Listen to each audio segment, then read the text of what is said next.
Il y a encore des gens qui pensent que si tu restes accro à une personne qui t'a fait du mal, c'est parce que tu l'aimes quand même. Mais la science a une autre explication et c'est pas joli joli. Ce moment où ton cerveau reste accroché à la personne qui t'a blessé, c'est un piège neurologique. Toi, tu crois que c'est affectif, alors qu'en réalité, tu es en train de jouer une boucle émotionnelle. Je l'ai vécu et je croyais que c'était comme ça parce que j'étais sincère, parce que j'étais loyale, parce que j'étais sensible. Tu parles. J'étais juste en train de confondre l'amour et le besoin de réparer. Et si tu es dans ça aujourd'hui, sache que tu peux t'en libérer et ça commence par comprendre ce qui se joue à l'intérieur de toi. Ce que je vais te partager dans cette vidéo, c'est basé sur les travaux du docteur John Bowlby, qui est le père de la théorie de l'attachement. Il a travaillé sur les réflexes et les mécanismes de survie d'un cerveau blessé. Et ça commence par comprendre que ton cerveau cherche à réparer. Le rôle du cerveau, c'est de t'éviter le danger et la douleur. Quand une relation t'a fait souffrir, son objectif, c'est de la revivre pour la réparer. Et c'est pour ça que tu as toujours au fond de toi ce petit espoir que cette fois-ci ça va marcher. Tu vois pourquoi c'est pas de l'amour?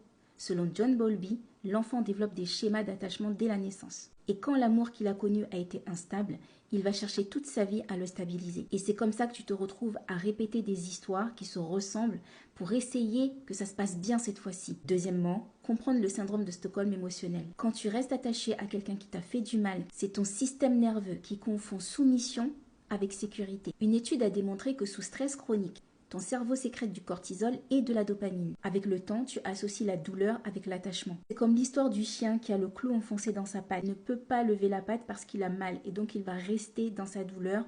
Même s'il sait que ça fait mal, il reste parce qu'il a peur d'avoir encore plus mal.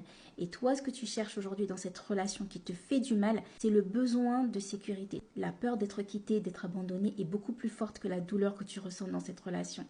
Et donc tu laisses le clou enfoncé dans ta patte. Répète, je suis en sécurité sans cette personne. Troisièmement, comprendre que cette relation est devenue une drogue émotionnelle. Mais avant, si tu as regardé cette vidéo jusqu'ici, partage-la à quelqu'un qui a besoin d'entendre ça. Et si tu aimes ce type de contenu, abonne-toi pour la suite de ton voyage intérieur. Au fond de toi, tu crois que tu veux cette relation et en même temps, tu veux juste la dose de dopamine que tu reçois quand cette personne te donne son attention après t'avoir fait douter. Des études ont montré que les relations instables activent la zone de la récompense variable. C'est le même principe que la machine à sous. Tu joues en espérant une victoire et la plupart du temps tu perds. Ton vrai toi ne veut pas de cette personne, il veut soulager un manque. Fais cet exercice. Note 3 choses que cette personne t'ont fait et qui t'ont détruit émotionnellement. Et demande-toi si tu voudrais que ton enfant vive ça.